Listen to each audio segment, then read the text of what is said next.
नमस्कार student, Gurugram teacher training college Chak 5 मिलो में आपका स्वागत है।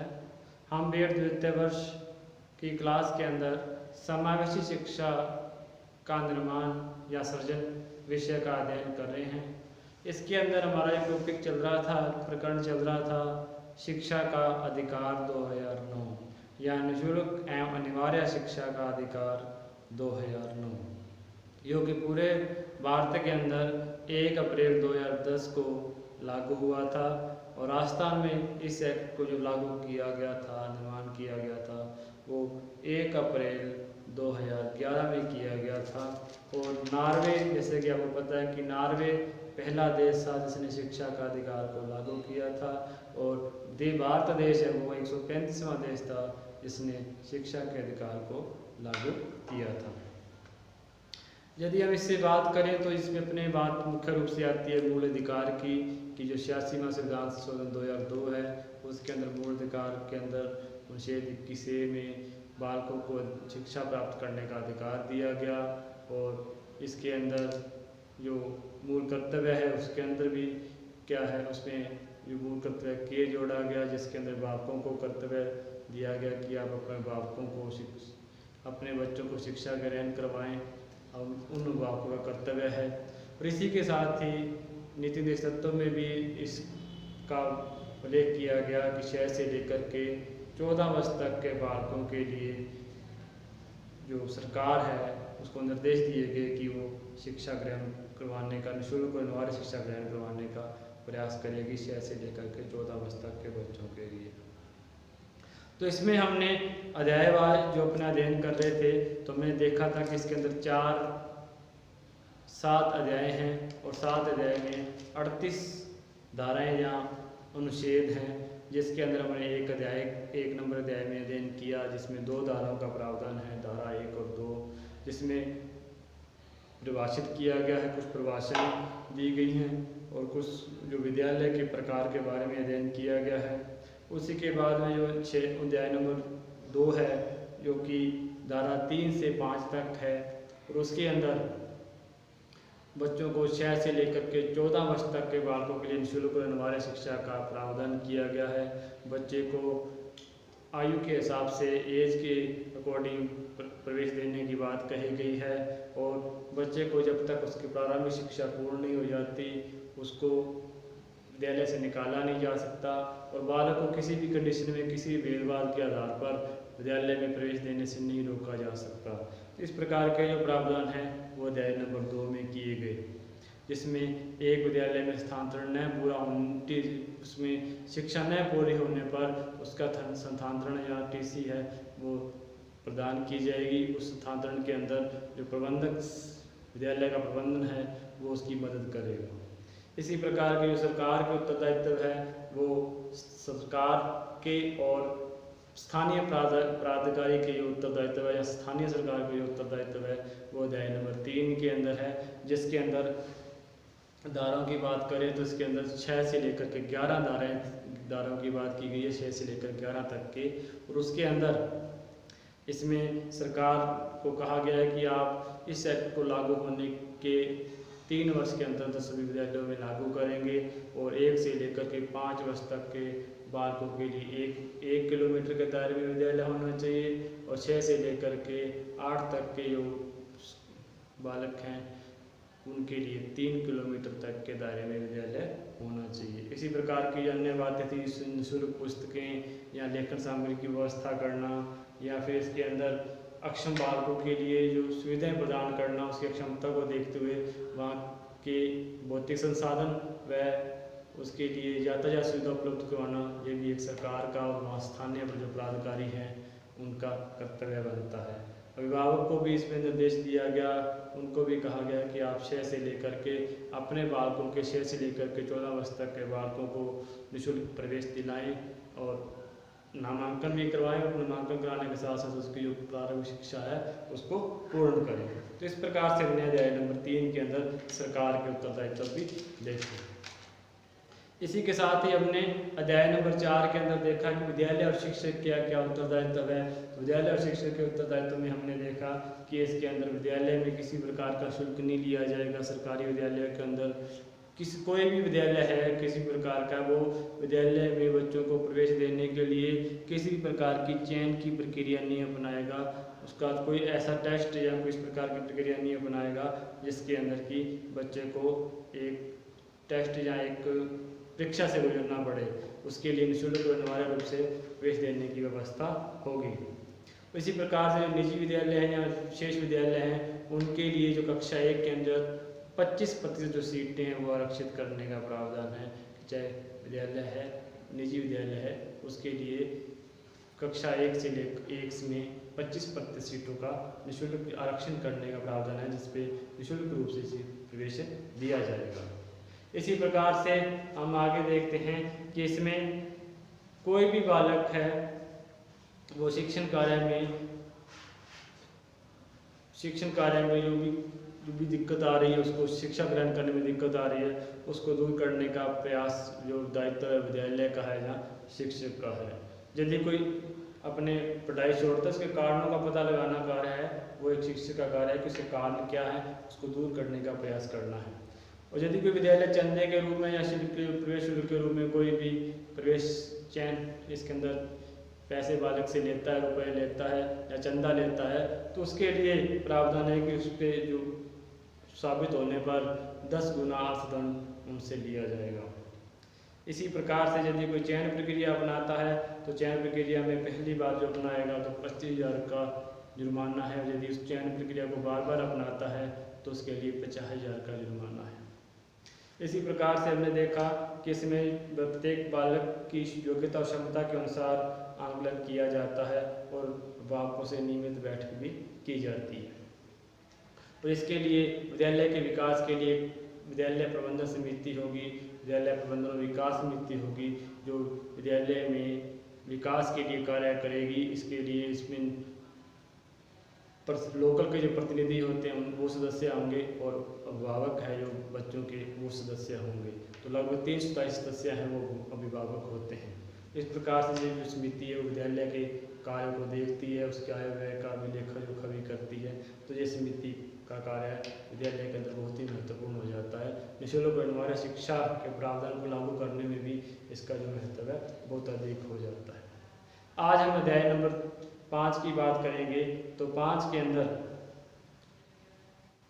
हम देखते हैं कि इसके अंदर प्रारंभिक शिक्षा है जो वो उसका पाठ्यक्रम कैसा हो, इस पर बात की गई है। तो हम देखते हैं कि इसके अंदर 2 धारे हैं 29 और 30। तो अध्याय नंबर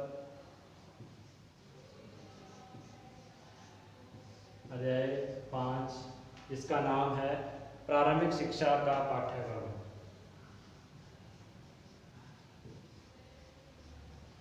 प्रारंभिक शिक्षा का पाठ्यक्रम।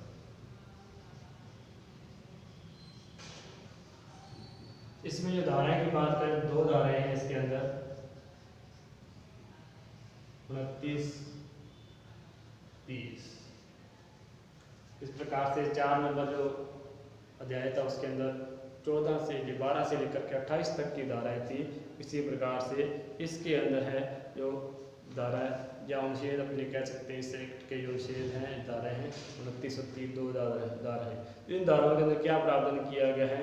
तो इसमें है कि इस विधेयक द्वारा प्रारंभिक शिक्षा के पाठ्यक्रम को निर्धारित किया जाएगा। तो नंबर 1 बात अपने लिखना चाहिए। इसके बाद क्या बात की गई है? तो इस विधेयक के द्वारा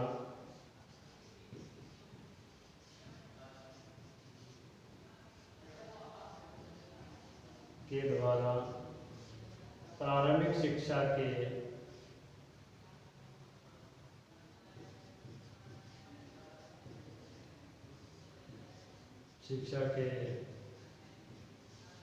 पाठ्यक्रम को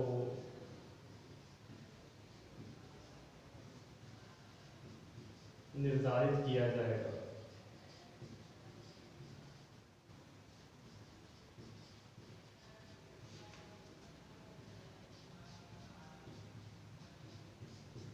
और इसमें जो प्रारंभिक शिक्षा का पाठ्यक्रम है उसका मूल्यांकन वगैरह, उसका क्या देख रेख, किस प्रकार का पाठ्यक्रम होना चाहिए, इसकी जो देख रेख है इसके आधार पर की जाएगी। इस प्रारंभिक शिक्षा के पाठ्यक्रम का जो निर्माण किया जाएगा इस विधेयक के अंदर इस प्रकार। इस विधेयक द्वारा प्रारंभिक शिक्षा पाठ्यक्रम को निर्धारित किया जाएगा और इसे निर्धारित करने के लिए एक सरकार द्वारा शैक्षिक अधिकारी की नियुक्ति की जाएगी जो पाठ्यक्रम और मूल्यांकन को व्यवस्थित करेगा।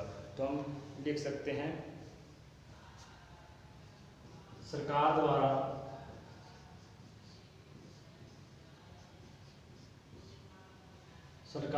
नियुक्त एक शैक्षणिक अधिकारी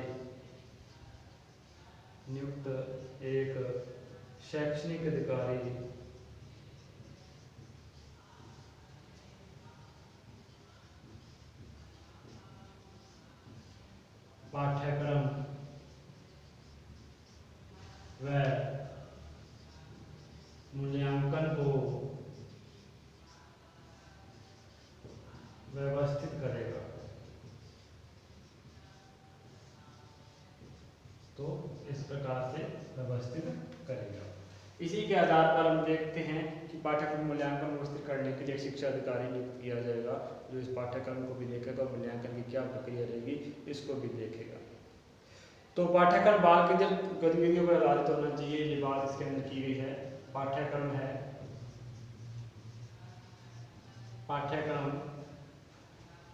बाल केंद्रित गतिविधियों पर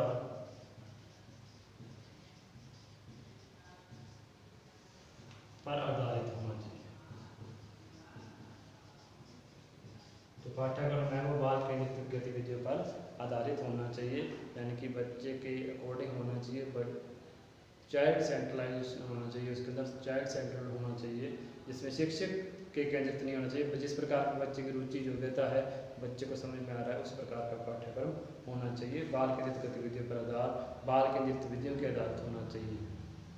इसी प्रकार से हम देखते हैं कि यहाँ तक संभव हो वहाँ तक जो प्रारंभिक शिक्षा है बालक को मातृभाषा में दी जाए। यथासंभव इसमें लिख सकते हैं यथासंभव प्रारंभिक शिक्षा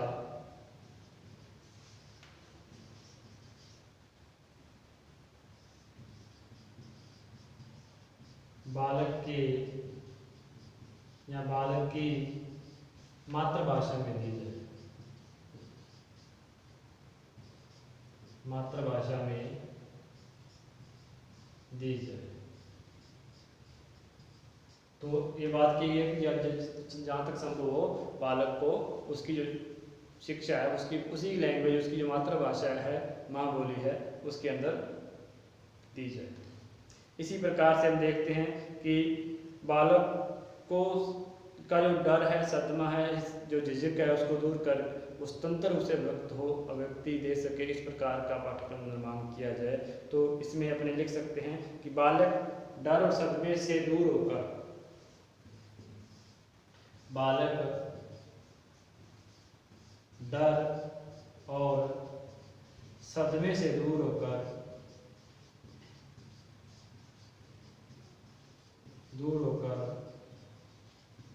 अपने विचार स्वतंत्र रूप से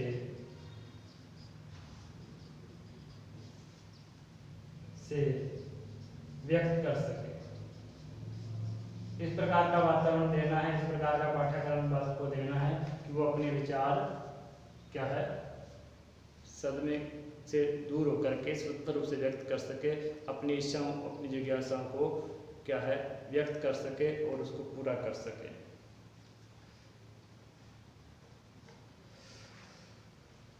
आगे लिखा इसके अंदर जो इसमें पॉइंट है कि बालक का जो ज्ञान है, बालक जब पाठ्यक्रम ज्ञान करता है तो सिर्फ ज्ञान प्राप्त करना ही उसका उद्देश्य नहीं होना चाहिए। वो ज्ञान इस प्रकार का हो कि वो ज्ञान व्यवहारिकता में भी काम आए, व्यवहारिक रूप से भी काम आए।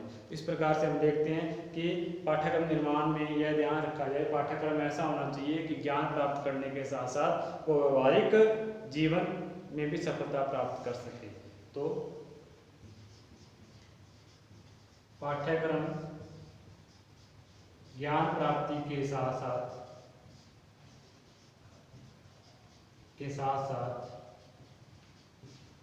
व्यवहारिक जीवन में भी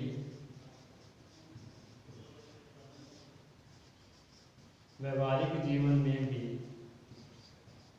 सफल बनाने में सहायक हो।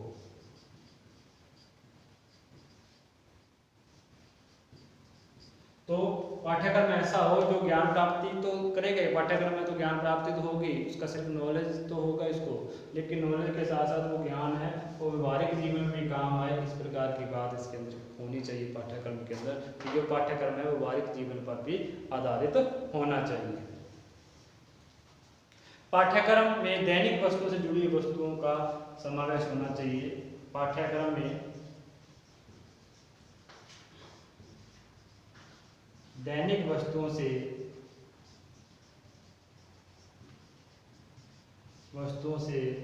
जुड़ी हुई या दैनिक वस्तुएं जुड़ी हुई हैं उनका भी महत्व दिया जाए या उनका भी समावेश होना चाहिए।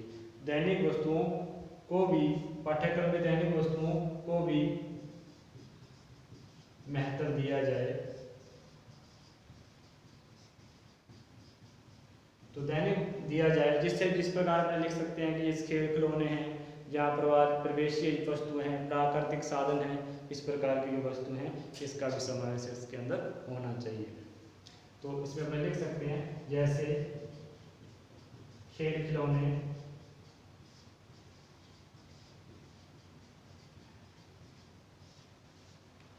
परिवेशीय या परिवेशीय लिख लें या अपने प्राकृतिक साधन लिख सकते हैं। प्राकृतिक साधन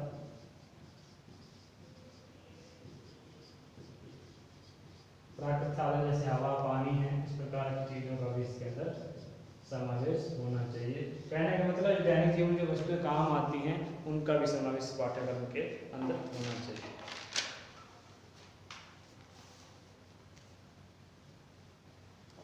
बालक को ज्ञान की समझ और उसकी व्यवहार में लाने की योग्यता का व्यापक स्तर पर मूल्यांकन होना चाहिए कि बच्चे के अंदर जो ज्ञान प्राप्त है वो कितना को समझा है, जिस प्रकार का पाठ्यक्रम में ज्ञान दिया जा रहा है वो बालक कितनी उसको समझ चुका है और उसका कितना को व्यवहार में ला सकता है, व्यवहार में लाने की योग्यता कितनी है, इसका मूल्यांकन अपने इस पाठ्यक्रम में होना चाहिए। इसका मूल्यांकन हमें समय समय पर करते रहना चाहिए। तो इसमें लिख सकते हैं बालक के ज्ञान की समझ व उसे व्यवहार में लाने की योग्यता का मूल्यांकन किया जाए।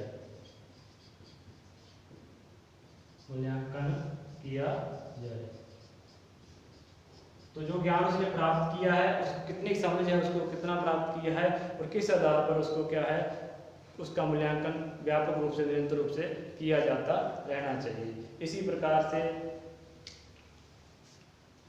प्रारंभिक शिक्षा को पूर्ण करने से पहले किसी बालक को परीक्षा में उत्तीर्ण करना आवश्यक है या उसको क्या है अनुत्तीर्ण नहीं किया जा सकता, या उस कहने का मतलब उसको फेल नहीं किया जा सकता। तो इस प्रकार से अपने लिख सकते हैं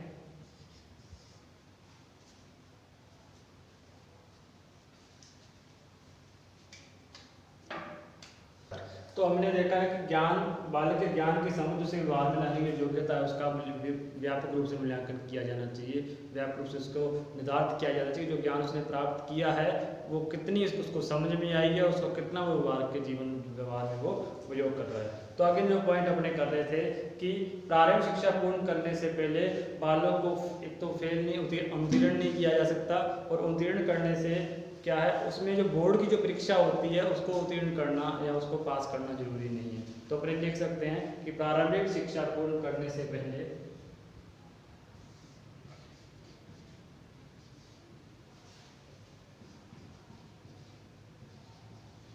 प्रारंभिक शिक्षा पूर्ण होने से पहले कोई भी बोर्ड परीक्षा उत्तीर्ण करना आवश्यक नहीं। उत्तीर्ण करना आवश्यक नहीं है। इसका मतलब 8वीं तक किसी प्रकार की बोर्ड परीक्षा नहीं ली जाएगी।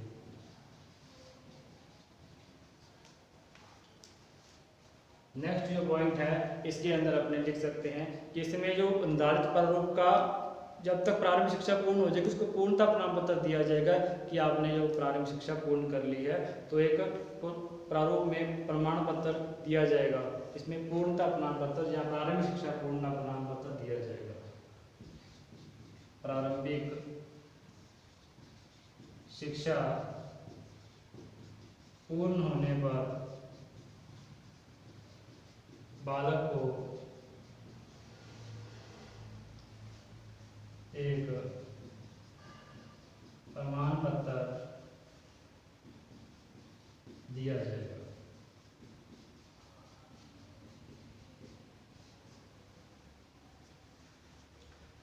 आगे है पाठ्यक्रम में निर्धारित पाठ्यक्रम के अलावा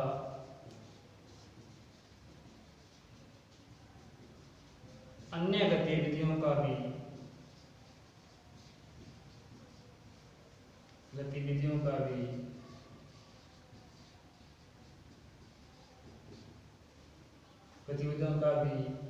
मूल्यांकन में समावेश किया जाएगा।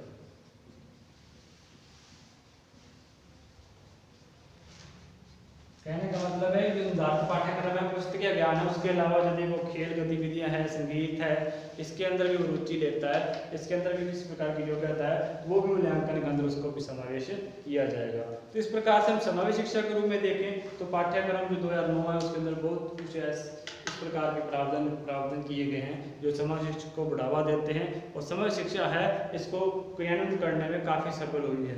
यदि समावेश शिक्षा को हम लागू करेंगे तो शिक्षा के अधिकार में जो अधिनियम है वो काफ़ी स्तर पर लागू हो जाते हैं। जैसे बच्चों को समानता का अधिकार है, समान शिक्षा का अधिकार है, सभी बच्चों को शिक्षा का अधिकार है, बच्चों को अक्षम बच्चों को जो पुस्तकें हैं, सहायक सामग्री उपलब्ध करवाने का जो बात की गई है समावेश शिक्षा में, वही बात RTE 2009 के अंदर की गई है। इस प्रकार से हम देखते हैं कि इसको केंद्रित करने में जो क्या है समावेश शिक्षा बहुत ही लाभदायक है, और समावेश शिक्षा को लागू करने में भी ये RTE का बहुत बड़ा योगदान है। इस प्रकार से हम देखते हैं कि अध्याय नंबर 5 में पाठ्यक्रम की बात की गई है। तो पाठ्यक्रम का निर्धारण करने से देख की बात की गई, पाठ्यक्रम का निर्धारित किया जाए, जो इसके लिए एक शैक्षिक अधिकारी की नियुक्ति की जाएगी जो इसको पाठ्यक्रम और मूल्यांकन को व्यवस्थित करेगा। इसी प्रकार से जो पाठ्यक्रम होना चाहिए, सबसे जो इम्पोर्टेंट बात है कि पाठ्यक्रम बाल केंद्रित गतिविधियों पर आधारित हो, जिसमें कि बालक की रुचि और योग्यता को देखा जा सके। यथासंभव प्रारंभिक शिक्षा बालक की मातृभाषा में दी जाए। मातृभाषा में बात की गई है कि बालक को जो उसकी लोकल लैंग्वेज है, क्षेत्रीय लैंग्वेज है, उसके अंदर शिक्षा दी जाए। बालक डर और सदमे से दूर होकर अपने विचारों को स्वतंत्र रूप से व्यक्त कर सके, इस प्रकार की व्यवस्था इस विधेयक में की गई है कि बालक को डर या सदमे में नहीं होना चाहिए, वो क्या है अपने विचार स्वतंत्र रूप से व्यक्त कर सके। पाठ्यक्रम का ज्ञान प्राप्त करने के साथ बालक उसको विवाह जीवन में भी सफल बनाने में भी सहायक हो, इस प्रकार का पाठ्यक्रम का निर्माण होना चाहिए। पाठ्यक्रम में दैनिक वस्तुओं का महत्व दिया जाए, जैसे खेल खिलौने हैं, प्राकृतिक साधन है और प्रवेशीय जीवन है, इस प्रकार की बातें इसके अंदर हैं। व्यवहार में समझ और उसके व्यवहार में कितने लाने की उसकी योग्यता का विकास हुआ है, इसका मूल्यांकन समय समय पर किया जाना चाहिए। प्रारंभिक शिक्षा पूर्ण होने से पहले कोई भी बोर्ड परीक्षा उत्तीर्ण करना आवश्यक नहीं है। बालक को कोई बोर्ड परीक्षा पास नहीं करनी होगी, और यदि प्रारंभिक शिक्षा पूर्ण हो जाती है तो प्रारंभिक शिक्षा पूर्णता प्रमाण पत्र दिया जाता है, वो उसको दिया जाएगा। और पाठ्यक्रम में निर्धारित पुस्तकीय पाठ्यक्रम है, उसके अलावा जो अन्य जो गतिविधियाँ हैं जैसे नृत्य है, खेलकूद है, इनका भी समावेश इस मूल्यांकन के अंदर किया जाएगा।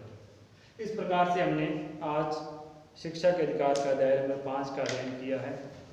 कल हम अध्याय नंबर 6 और 7 का अध्ययन करेंगे। तब तक के लिए धन्यवाद।